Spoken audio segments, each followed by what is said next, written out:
Hello and welcome to Songs for the Struggling Artist, the blogcast. This is episode 224.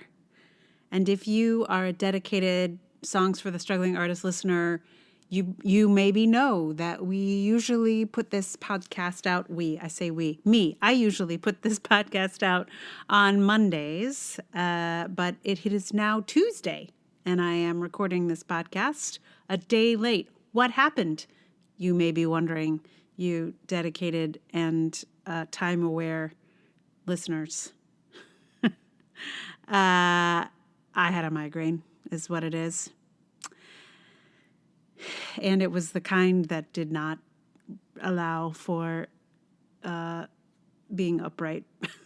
So I had to postpone the recording of the podcast and the song. It was mostly the song that held me up, I have to confess, because I was like, I tried to, I got the ukulele down and I was like, I can do this. And then I tried to just sing the song, and it was this is the saddest version of this happy song I have ever heard. So I was like, this is a fruitless. It does not matter that much.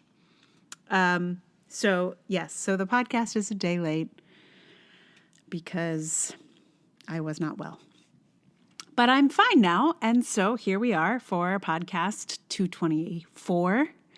And this one is going to be a funny one. It's a little bit of a misdirect for reasons that will become clear as I read it to you. This blog also references a previous blog and a previous experience that was never podcast, actually. I recorded it, I think, and just never put it up in the feed because I was afraid. So if you want the backstory for this, the easiest way to get it is to read the blog, which is still up. It is called "In Which Someone I Used to Idolize Harasses Me, and I Learn a Few Things About the Music Business." It is about a semi-famous singer-songwriter from the 80s, 90s, who harassed me. It's a real fun story. It's real fun. So that came before. You will have never heard it on the podcast again because I did not post it. I recorded it, but did not post it. But if you want to read it, you can. And that will sort of set you up for what you will hear now. I don't think you need to hear it for this to make sense. But if you're looking for that backstory, that's there on the blog, artiststruggle.wordpress.com. Yeah. So I will post a link to that blog also in the show notes. Deep down in the show notes, I will post them. So here we go. This is called Kittens and Fluffy Clouds. There have been times when I've seen people respond to my work with, "You're just looking for problems." They want me to look on the bright side, see the good in the world. There are roses and sunshine. That's why I decided to write this piece about kittens and fluffy clouds. Who doesn't love kittens? The problem is, there's not much to say about kittens except the fact that they are awfully cute. And there's not much to say about fluffy clouds either, except to say that one looks a lot like a whale. That's why this piece is actually not about kittens or fluffy clouds. This piece is actually about my stalker, harasser, troll, and since she does tend to lurk and look at my headlines, I felt it would be safer to give this one a title she would not be likely to click on. I mean, I don't know, maybe she's into kittens, but she does not tend to actually read, so I'm burying this text beyond where she's likely to look. Many a social media post will put out the first few lines of text of something, so to be safe, I went ahead and started with kittens and fluffy clouds. If the news of this semi-famous troll stalker of mine is news to you, I'd recommend you go back and read this post to catch up. It's a doozy. So, that was about 2.5 years ago. After a pretty terrible couple of weeks after I blocked her on Twitter and she finally stopped calling, I didn't hear from her again. She continued including me in mad rants for a while where I couldn't see them, but it stopped eventually, as far as I knew. I thought it was over. As my phone was dying last month, I made a last push to get at least her voicemails copied from it, so if I ever had to provide evidence of the harassment, I could. I thought the whole thing was probably over, but I felt I couldn't be too sure. I wanted to be prepared for a reappearance. Turns out I was right to be concerned about a reappearance. A few weeks ago, I got notice of a new patron on Patreon at a $10 per blog post level. Amazing. My second highest pledge. That could be $50 a month. But it turned out to be her. For a moment, I thought it could be a friend playing a not-so-funny joke on me, the way someone bought her song on my website using her name, even though it wasn't her. But then I saw the nasty message that came along with the pledge. It banged on the "You stole my songs" drum and several other nonsensical things that signaled her actual presence, and I straight up did not know what to do. It was Yom Kippur. She's a born-again Christian, I think, but maybe she was attempting to make some extremely ass-backward atonement. Why is someone who hates me pledging to give me money every month? Aside from a weird attempt at apologizing, what could it be? On one hand, it seemed like a dominance move, a way to say that she has money and I do not. It could have been a way to gain access to me and power over me. It could have been an attempt to invade a safe place.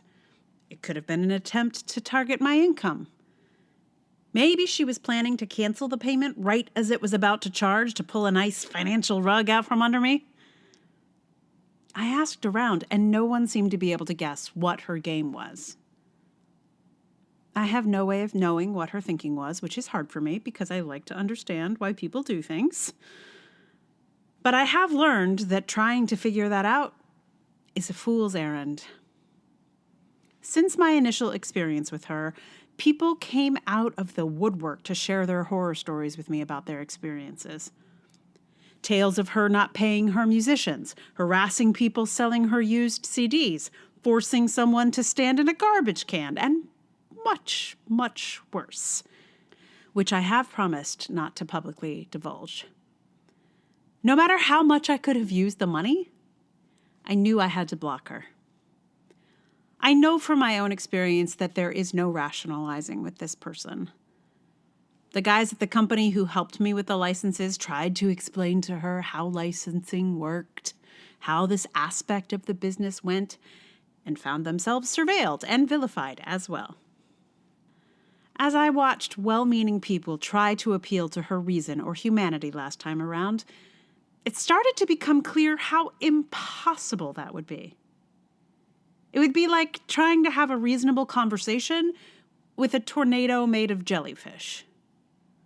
Not all of the jellyfish will sting you, but you will end up with a jellyfish to the face at some point.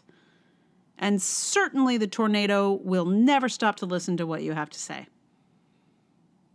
A lot of people who tried to reach out to her with kindness ended up with a face full of jellyfish. You might have seen a similar example of this sort of behavior in another context recently. It is not really possible to debate a jellyfish tornado. I blocked my jellyfish tornado on Patreon, which triggered an automated email notifying my jellyfish tornado of her blocking, which, given the clicks from the Patreon admin on my blog, fairly likely triggered a retaliating accusation of some sort. In this moment, I do not know what the tornado is going to do next. But I do know that it will be neither reasonable or rational. Hopefully, it's just moving on. But I can never be sure when she'll be in the mood to dredge this all up again, for no particular reason. That's the thing that is the hardest to understand, that not everyone is reasonable. That even if the jellyfish tornado can use words and form sentences, that does not mean it is reasonable. I did not know that at first. I think I half hoped she'd read my blog, realize it was all a misunderstanding, call me up to apologize, and then invite me to come sing duets with her in her studio. I don't think I truly believe this, but my inner teen fan from 1988 might have. But instead, she tweeted out something nasty in response and outed herself as the redacted troll mentioned within. It was an extraordinary cell phone. But see, I know she's a jellyfish tornado now. I'm still scared of her, but mostly I try to stay clear of her path. If I have to go inside and lock the door until the tornado has passed, I can do that. And I'd rather do that than go outside and end up with a face full of jellyfish. I can often tell who has run into some kind of jellyfish tornado before. They are the first people to tell you, I can see why you think that reasonable appeal will help, but you might want to just skip ahead to locking your door because it probably won't work. And definitely don't invite that tornado in your house. Once you've been in one jellyfish tornado, you get a feel for these things. I'm one of those people now. I don't know what we're to do with all these tornadoes. Are they inevitable? Is there no way to neutralize them or to stop them showing up in your neighborhood? If there are answers to that, I would like to know, because this is not the only jellyfish tornado in the world. The only thing I've figured out how to do is call a jellyfish tornado when I see one, and do my best to not get caught up in it. I may be tempting fate by telling you about all this. Maybe I'll draw the tornado back in my direction by writing about it. But I've also learned to reach out to friends and ask for cute animal photos when the tornado appears for whatever mercurial reasons tornadoes have. Hopefully, I won't need more photos of kittens anytime soon. Or fluffy clouds. So there's your kitten post, everybody. Sorry about that. The beginning is legitimately something people have said about my stuff. It's usually not directly to me. I usually see it on posts, like somebody posts something I've written, and then I happen to see the comments on the post. And it's usually like somebody's family who's like, why is this person telling me about problems? I'm like, have these people never read anything before? Anyway, yeah, so that does really happen, not usually directly to me, but mostly it's there to misdirect one person's attention. As I mentioned in a previous podcast, I have taken to calling this person Ethel Hallow from the Worst Witch television show. I do not mean to be overly vague about this person, about Ethel Hallow, because I mean, here it doesn't matter. There's no transcript of this particular bit, so I don't think it's actually searchable. But at this point, I just don't like to say her name. Ethel Hallow will do just fine. But if you can't bear it and you must know who the hell I'm talking about, I would send you to listen to some hit songs of the 80s and 90s, such as Anchorage or On the Greener Side, and many others. I recorded a few of them. You can no longer get them anywhere because of her. I have them, though. So if you... Actually, they're still on the podcast. If you happen to find those episodes, they are still attached to various and sundry podcasts. So they are findable, and you can find them.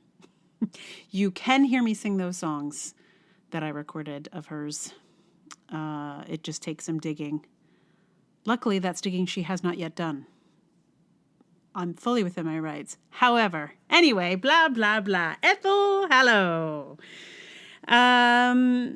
So, for a song here today, because I'm talking about cats, I decided to record Love Cats by The Cure, a song I absolutely love. And I thought I'd actually recorded it already because I posted a thing about it on Facebook. I was thinking about the song for some reason, and then I did some research and discovered that one of the lyrics was not what I thought it was. And then I watched the video, and the video is so great. You have to, if you have not seen it, it is a delight. It's a little bit bonkers, but it's like 80s in the most fun way. Like, they're really just messing around, and it is so charming. So if you have not seen the video for the Love Cats, please do enjoy The Cure just like messing around like cats. Yeah. So, and there's a lyric that I have always thought was, "You're a one flea, one flea, one flea, one flea, kitty." And it turns out is actually, "You're wonderfully, wonderfully, wonderfully, wonderfully pretty." And I hate it. I know it's what it really is, but I just prefer my own lyric that I made up in my head. And I really thought that's what it was. And so in this version of the Love Cats that you will hear me sing, I sing what I think the song is, even though it's wrong, and I'm sorry. I don't think that The Cure are going to harass me about it. So in a moment you will hear the Love Cats on ukulele. And meanwhile, if you like the podcast, please tell someone about it. Rate, review, subscribe, do all the things that are very helpful. Share on the social medias, etc. If you'd like to support it with some money, we have patreon.com/Emily R. Davis, PayPal, Ko-fi, all those links are in the show notes. And also my audio drama podcast, The Dragoning, is wrapping up. We have one final episode coming up soon. It's a 2-parter. And that, I'm not sure when you will see that, but we do try to get those out. And the donors get those before other people. So if you feel like contributing to that, that link is also in the show notes, or just listen to The Dragoning and do all the same good things for that podcast also. Thank you so much for listening. And I think I shall now deliver you the Love Cats by The Cure.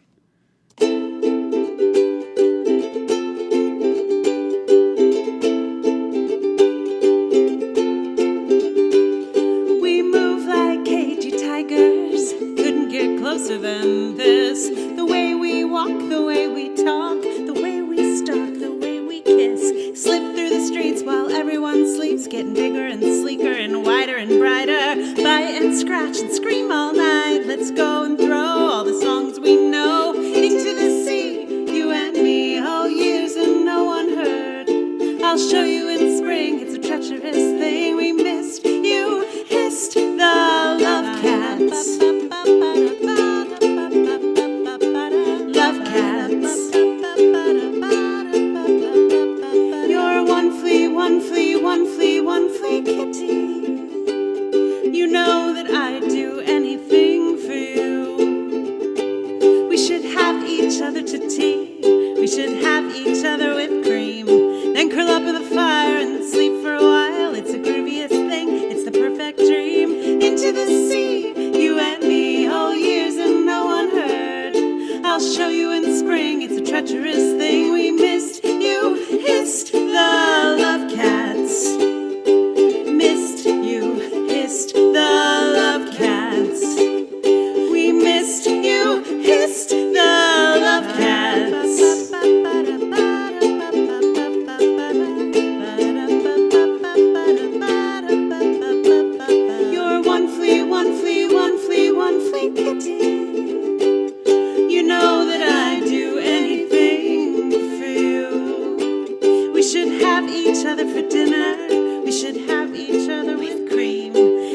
up in the fire.